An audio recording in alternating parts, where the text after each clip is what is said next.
Okay, so what is the benefit of carving small? Well, it means you can carve a lot more faster and get a lot more practice in when you are a beginner. So what do I mean by you want to carve really small? I don't mean like really small, but sort of just like at that convenient kind of size. Do you know what I mean? Sort of like not this kind of size. These are too small. You're just going to be using tiny little burrs. They're kind of fun to do, but they're a little bit kind of like fiddly. So you want to be carving this size. And this size is, what have we got here? We have got 5 centimeters in width, or 1.94 inches. And I've got the length at 6 inches, or so like 15 centimeters. Great thing about this is if you've got a bandsaw, you can cut it in half, and so you can get 2 little wood spirit men out of this. And one of the added benefits of carving smaller is also you can carve in slightly harder woods. Now I'd recommend sort of like your woods be semi-soft. If you've got cedar, which this is carved in, it's a beautiful wood to carve, and if you can get hold of it, carve in that, because you're going to learn really quickly, because you're not going to be fighting with the wood. No, you should be fighting with it, but you know what I mean. It's harder to carve harder woods. Okay, so the benefit of carving into a corner like this is you've already sort of like got quite a lot of it carved away. You can sort of see this face. It's sort of like shaped like that. So essentially, if we're carving this into a flat plane, we'd have to take a lot more wood out. But like the first thing we want to do when we're carving sort of like a face, well, this is the way I do it anyway, is I always think the nose is sort of like the most predominant thing, because this is the highest point. So we want to sort of like think about that, going back onto the forehead and then going down. So we want to carve in the nose first and just that general shape of the eyes. So I like to do that first. So I sort of like pick a point on here where I think it's going to be sort of about right. I don't mind if I have a little bit too much on there. What this is, it's really that bridge of the nose just right here. So you'll see me, and I'm just going to go down like that and then come back up like that.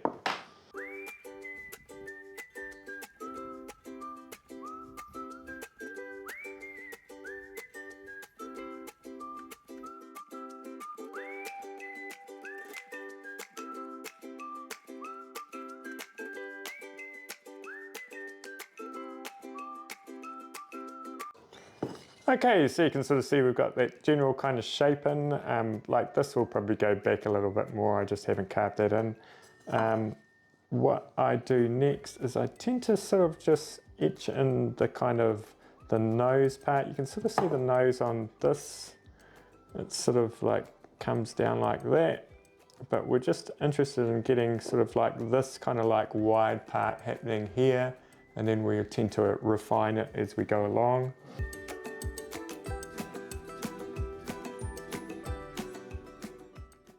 You can see here I am putting in the top of the eyes. Now I don't go straight across the forehead, I do a sort of like round part over the eyes.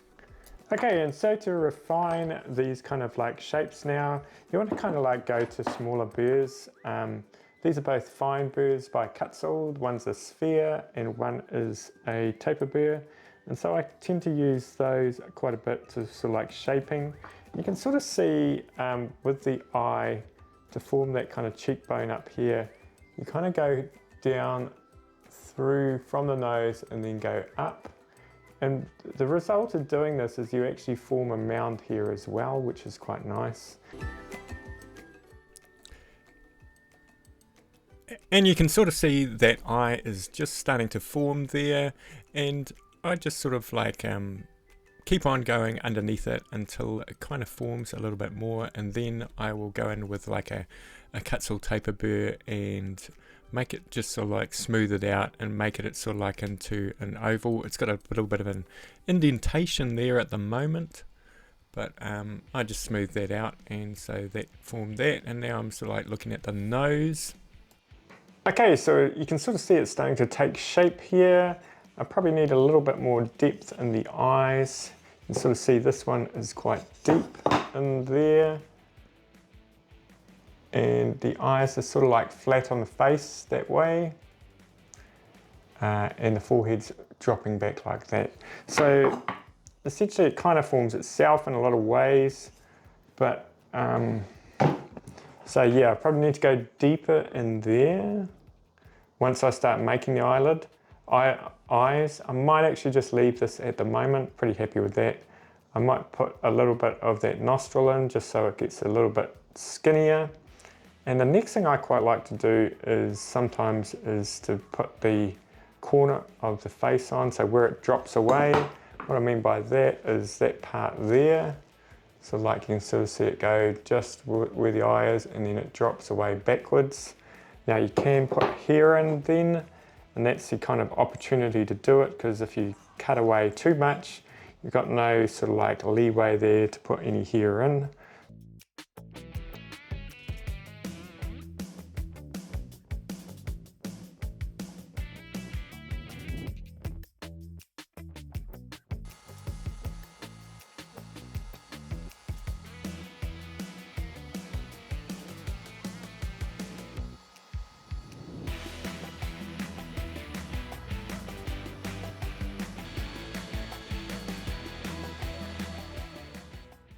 And it's back to the flame Kutzall Burr, the extreme Kutzall flame I should say, and just shaping the hair. So just giving it a kind of like a general shape before I go in and I put in the strands of hair. So I think they're right up there, you can sort of see them, I've put them in. I'll kind of quickly show you how I did that. But I will be doing the eyes first, I think. So the eyes are kind of like tricky, and when I say carve small, this is probably the smallest you kind of want to go to get any detail in the eyes. Once you go a little bit smaller than this, it's always getting a little bit more harder to do. And I'm going in with that Dremel wheel point burr. It's really good for quite a lot of things, so like smoothing out mistakes and sort of sharp edges and all that. I haven't done this before. I kind of like put the lower lid in with that Dremel point burr, but I did go back with a sharper burr and just made it kind of stand out there. Always doing a bit of eye surgery there, the pupil in there. So I'll always pencil in where the eyes kind of go, just so I know and they don't look cross-eyed or something like that. So there you go. That looks pretty good. Okay, so when it comes to eyes, I have got these two here. And I kind of think this is kind of like as small as you want to go, kind of if you want to do sort of like details in the eyes. You sort of see it is still pretty small. It's sort of like getting it below sort of like the width of my fingernail there, whereas the one on the right, it gets pretty hard to do the eyes in that. It is possible, but when you're beginning, you don't mess around with really tiny carvings trying to do eyes. Just sort of like insinuate the eye. So I've kind of got a little bit of maybe a eyelid there that kind of just got formed from when I was doing that, sort of like cutting it underneath. And so it formed an eye kind of lid there. And so I just left it on because from a distance, it kind of looks pretty good. And the shadow of the eyebrow actually makes the eye look kind of realistic. Onto the beard hairs. Now I'm using the Dremel cutter burr there. That's really nice for this. It's kind of quite chunky. You probably cannot do this on a harder wood. Well, you could, but it would start burning. And I use those T-burrs to sort of like smooth out the edges on the beard. And so what I'm doing here is I'm putting in finer sort of like cuts onto the mustache. I kind of like to have a different mustache kind of style than the actual beard hairs, just so it kind of stands out.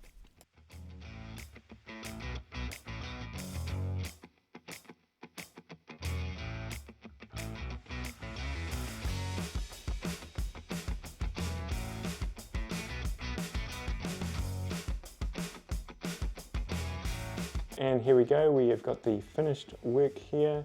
And if you could hit that like button, that would be awesome as well. And we will see you in the next one.